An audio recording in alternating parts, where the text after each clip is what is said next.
Assalamualaikum warahmatullahi wabarakatuh.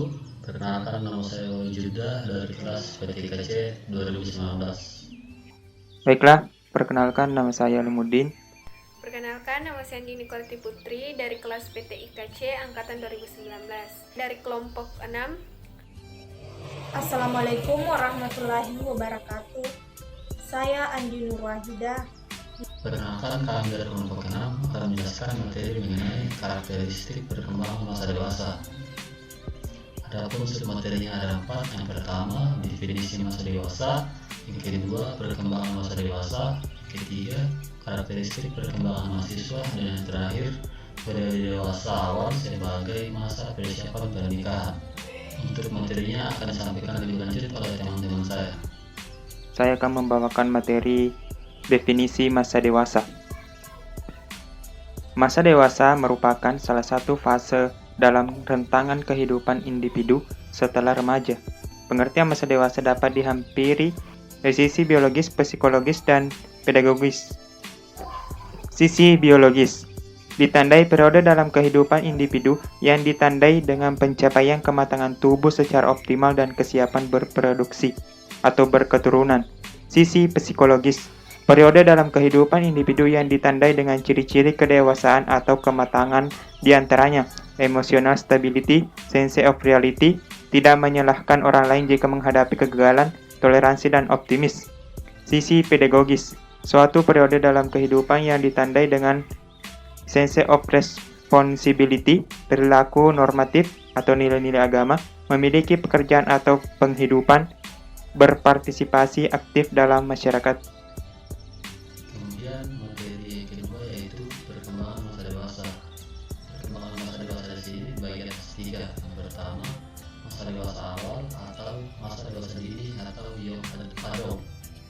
Masa dewasa awal ialah masa pencarian kemantapan dan masa reproduktif suatu, yaitu suatu masa yang penuh dengan masalah dan ketegangan emosional, periode isolasi sosial, periode komitmen, dan masa ketergantungan, serta perubahan nilai-nilai, kreativitas, dan penyesuaian diri pada suatu hidup yang baru. Masa dewasa ini berkisar antara umur 21 sampai 40 tahun. Kemudian yang kedua, masa dewasa madya atau middle adulthood. Masa dewasa madya ini berlangsung dari umur 40 tahun sampai 60 tahun. Ciri-ciri yang menyangkut pribadi dan sosialnya antara lain, masa dewasa madya ialah masa transisi di mana pria dan wanita meninggalkan ciri-ciri jasmani dan perilaku masa dewasanya dan memasuki suatu periode dalam kehidupan dengan ciri-ciri jasmani dan perilaku yang baru. Kemudian yang ketiga, masa dewasa lanjut atau masa tua atau older adult. Usia lanjut ialah periode terbentuk dalam rentang hidup seseorang. Masa ini dimulai dari umur 60 tahun sampai akhir hayatnya, yang ditandai dengan adanya perubahan yang bersifat fisik dan psikologis yang semakin menurun.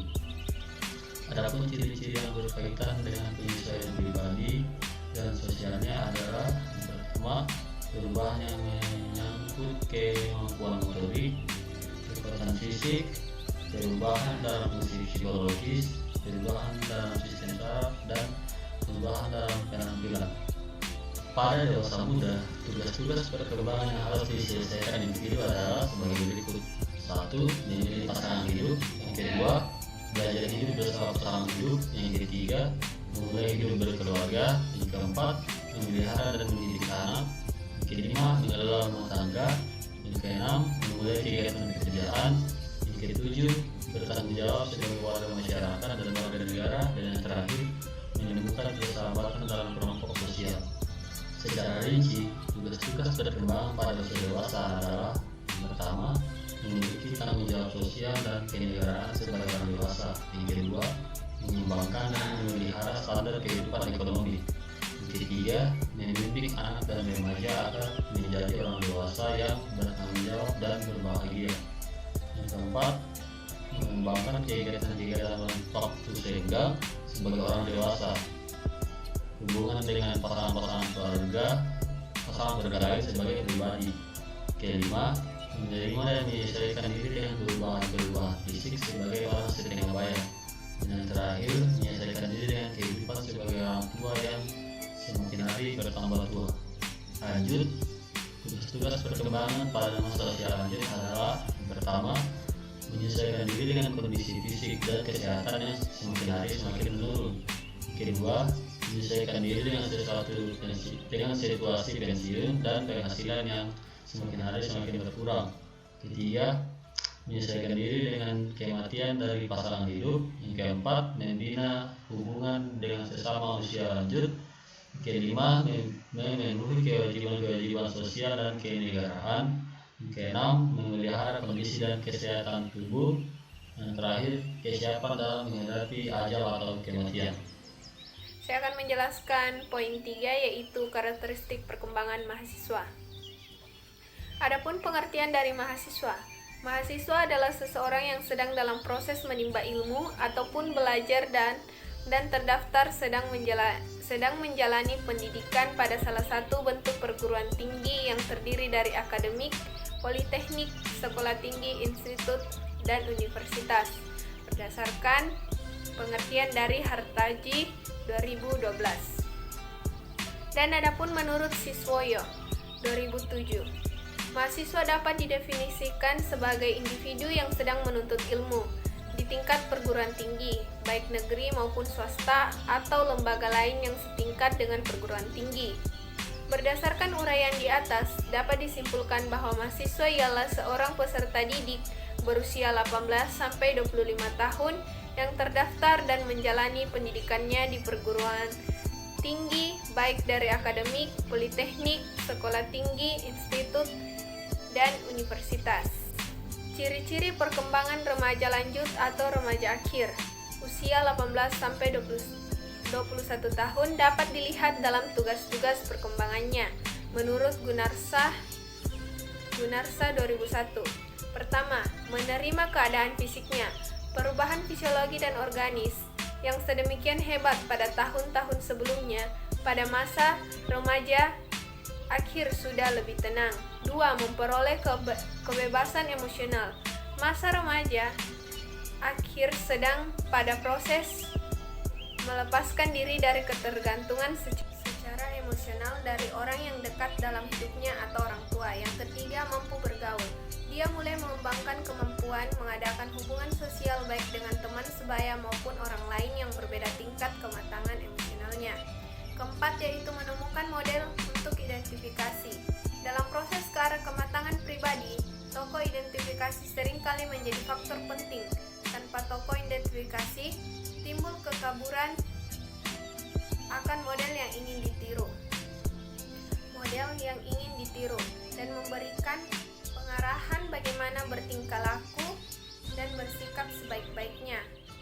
Yang kelima, mengetahui dan menerima kemampuan sendiri, pengertian dan penilaian yang objektif mengenai keadaan diri sendiri mulai terpupuk. 6, yaitu memperkuat penguasaan diri atas dasar skala nilai dan normal. Nilai pribadi yang tadinya menjadi norma dalam melakukan sesuatu tindakan bergeser ke arah penyesuaian terhadap norma di luar dirinya. Meninggalkan reaksi. Yang ketujuh, yaitu meninggalkan reaksi dan cara penyesuaian kekanak-kanakan. Dunia remaja mulai ditinggalkan dan di hadapannya terbentang dunia dewasa yang akan dimasuki. Dapat dikatakan masa ini ialah masa persiapan ke arah tahapan perkembangan berikutnya, yakni dewasa muda. Dengan demikian, dapat disimpulkan bahwa karakteristik mahasiswa ialah pada penampilan fisik, tidak lagi mengganggu aktivitas di kampus, mulai memiliki intelektualitas yang tinggi dan kecerdasan berpikir yang matang untuk masa depannya, memiliki kebebasan emosional untuk memiliki pergaulan dan menentukan kepribadiannya. Mahasiswa juga meningkatkan prestasi di kampus, memiliki tanggung jawab dan kemandirian dalam menyelesaikan tugas-tugas kuliah, serta mulai memikirkan nilai dan norma-norma di lingkungan kampus maupun di lingkungan masyarakat di mana dia berada. Di sini saya akan mempresentasikan mengenai periode dewasa awal sebagai masa persiapan pernikahan. Pertama, ada konsep dasar pernikahan. Terdapat beberapa definisi pernikahan, yaitu pernikahan adalah suatu ikatan yang terjalin di antara laki-laki dan perempuan yang telah memiliki komitmen untuk saling menyayangi, mengasihi, dan melindungi berdasarkan syariat agama. Adapun menurut Sigelman dan Shaffer tahun 1995, pernikahan adalah suatu transisi kehidupan yang mencakup pengambilan peran baru sebagai suami atau istri dan menyesuaikan dengan kehidupan sebagai pasangan. Kemudian adapun ciri-ciri usia dewasa awal yang memiliki sikap positif terhadap pernikahan adalah yang pertama, mau mempelajari hal ihwal pernikahan. Yang kedua, meyakini pernikahan adalah jalan mensahkan hubungan seks pria wanita. 3. Meyakini pernikahan merupakan ajaran agama yang sakral atau suci. 4. Mau mempersiapkan diri menempuh jenjang pernikahan. 2. Kondisi yang mempengaruhi kesulitan penyesuaian pernikahan. Ada beberapa kondisi yang mempengaruhi kesulitan penyesuaian pernikahan, yakni sebagai berikut. 1. Persiapan pernikahan yang terbatas. 2. Perbedaan konsep tentang peran atau tugas dalam pernikahan. 3. Cepat menikah. 4. Memiliki konsep-konsep yang tidak realistik tentang pernikahan. 5. Pernikahan campur. 6. Masa perkenalan yang singkat. 7. Konsep romantik tentang pernikahan. 8. Tidak memiliki identitas. Adapun faktor-faktor yang mempengaruhi keberhasilan pasangan dalam melakukan penyesuaian dalam pernikahan. Harlock tahun 1980 mengemukakan faktor-faktor yang mempengaruhi keberhasilan pasangan dalam melakukan penyesuaian dalam pernikahan sebagai berikut. Pertama, konsep pasangan yang ideal. 2. Pemenuhan kebutuhan. 3. Kesamaan latar belakang. 4. Minat dan kepentingan bersama. 5. Kesamaan nilai-nilai. 6. Konsep peran. 7. Perubahan dalam pola hidup. Selain itu, faktor-faktor yang mempengaruhi keberhasilan pasangan dalam melakukan penyesuaian dalam pernikahan adalah faktor keterbukaan, di mana di dalam perkawinan dituntut adanya keterbukaan satu sama lain sehingga masalah yang ada dapat dibicarakan dan menemukan solusi yang terbaik bagi masalah tersebut. Sekian dari kami, lebih dan kurangnya mohon dimaafkan. Wassalamualaikum warahmatullahi wabarakatuh.